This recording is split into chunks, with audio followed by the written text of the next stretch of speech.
This your boy Jaystar back again with another video for you. We got the top 5 running backs, man, for the week 2 slate, baby.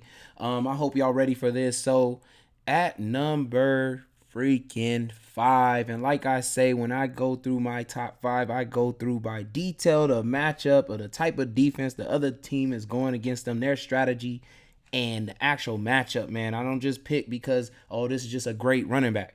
I care about matchups, man.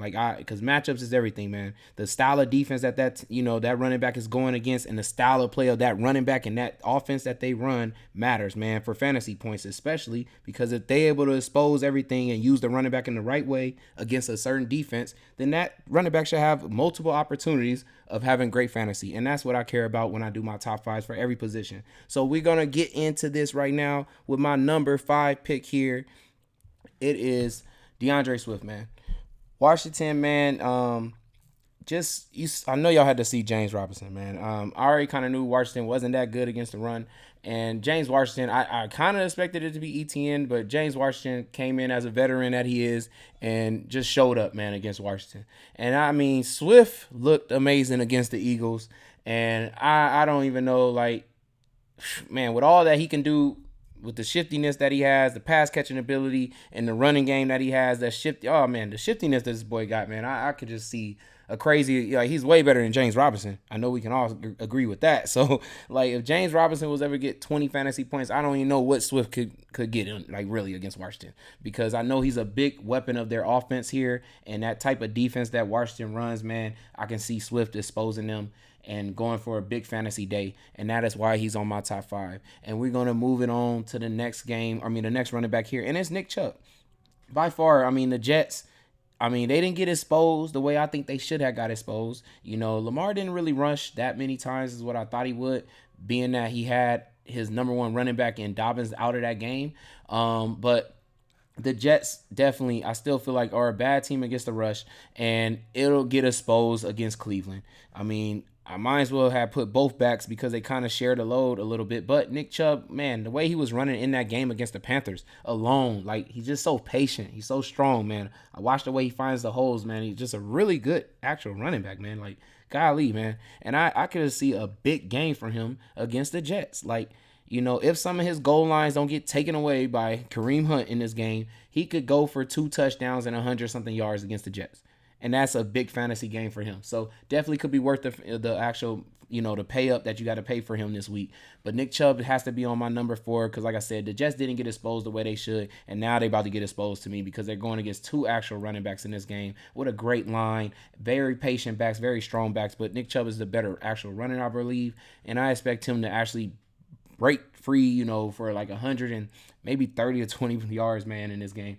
2 touchdowns, if they give him all the goal line touchdowns in this game, or the rushes attempts, But we're going to get to my number 3 option in this week, and it's Joe Mixon.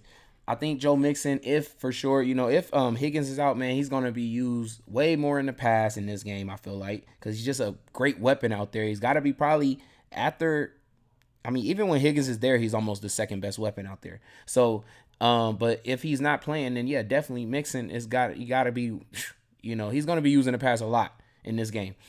And I definitely also just expect him even in the run after watching the way Fournette was able to run on Dallas. I just can kind of see you just getting multiple opportunities in this game without having Dak, man, and getting multiple opportunities at the goal line too at that. Then Mixon is, oh man, he's in for a big day. That's what I can see. He just could be in for a huge day, and that is why, of course, the defensive matchup is everything too, like I said, and I feel like he benefits in that too with the offense. Like I said, should be the 1 and the 1B option in this game, really. And I expect a big bounce back for Cincinnati anyways, and I expect Mixon to bounce back because he wasn't really worth his cost last week, but I expect him to come back big this week with maybe the 25 at least fantasy to even more if he has to, if he can get some more catches and stuff like that and goal line opportunities, of course, in this game, which I expect to happen. So that is why he's my number 3 option. And at number 2 this week, it's probably going to be a surprise for some of y'all, but Antonio Gibson, man. Just Detroit is just so bad, man. It's just, to me, he's like the safest bet. That's why I moved him up. He's moved up a little bit higher just because he's just a safe bet in this game. Like, he doesn't really have a backup to actually take away his goal line rush attempts and stuff like that. They was using him in the past as well, which I was shocked. It wasn't just all just J.D. McKissic. I saw him get used a little bit, but Gibson is just, he's just a really good scoring touchdown, really. Like, every year, I think for the last 4 seasons, he's in the top. He's getting about 10 touchdowns every year. Like, just last season, I believe it's still showing. So, 10 touchdowns last season. He's always up there, man, with the touchdown. He got a touchdown in the first game. So, I just expect him to get, 14 touches. I expect him to have a better game than this, really, just because it's Detroit, and they're not that good against the rush. We saw even Sanders, after 17 games last season, could not get into the goal line. The first game of the season against Detroit, he gets in like for the touchdown. And I'm just saying, like, a safe bet right here, like 6,200. Gibson gets a goal line touchdown, just another 20 fantasy points, I can see from him. But this time, if he, since it is Detroit, he could probably even get that 100-yard bonus, like, really. So that's going to put him up there with the best running backs to me. Like, you got potential here for Gibson to get 28 fantasy. So that's why I'm like, the safe bet of him is like the floor of him getting 20 seems like it's there. And it's just like, man, he could actually get 28 to 30. And I can have a big savings here than picking a bigger running back up here. So that's why, like I said, the matchup and everything just favors Gibson a lot. Then as my number 1 running back this week, it's probably going to shock y'all, but number 1 running back this week is Javonte Williams.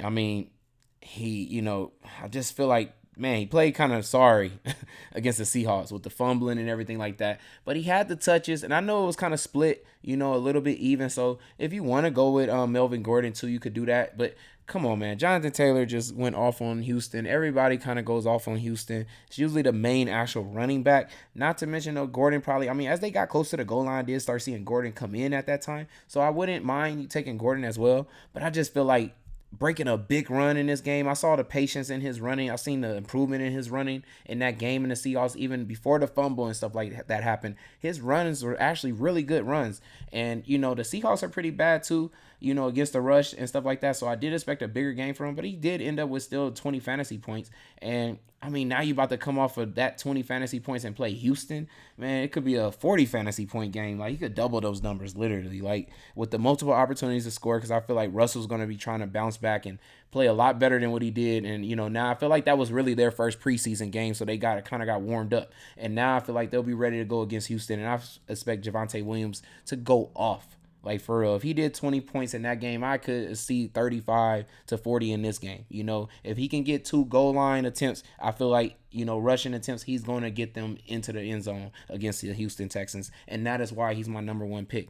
Honorable mention, though, here that just missed the cut, though, in this one, has to go to, where is he at? I think he's up higher. Saquon Barkley, man. Saquon Barkley, I do expect a lot from him. He just went against one of the best running backs last week in Derrick Henry, and now he has Christian McCaffrey, and they both are, 2 running backs that I feel like people have written off a little bit. But I expect Saquon to bounce back. Not bounce back. He already did kill it, man. Everybody's putting himself on notice for sure.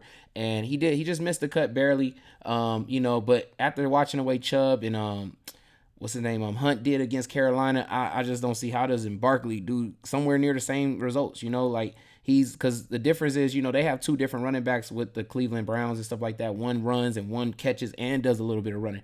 Barkley is everything on this team on the Giants. He is the pass catcher. He is the runner. So I can see him picking up all the points that those 2 running backs picked up in this game. But that's why I say he just barely missed the cut. He can either get there, to or near maybe 30 fantasy points, or he can just, get to a nice little 20 for you. So like I said, Saquon Barkley is still a good play. Like I said, if you got any other running backs that you want to mention or that I did not mention, of course, in this video, definitely leave them in the comments below. But it's your boy Jaystar. I hope y'all enjoyed. Thank you for all the likes and comments, subscribers, man. I really appreciate all y'all. The day ones, the newcomers that's coming along. I appreciate every one of y'all. It's your boy Jaystar, and I'm out. Peace.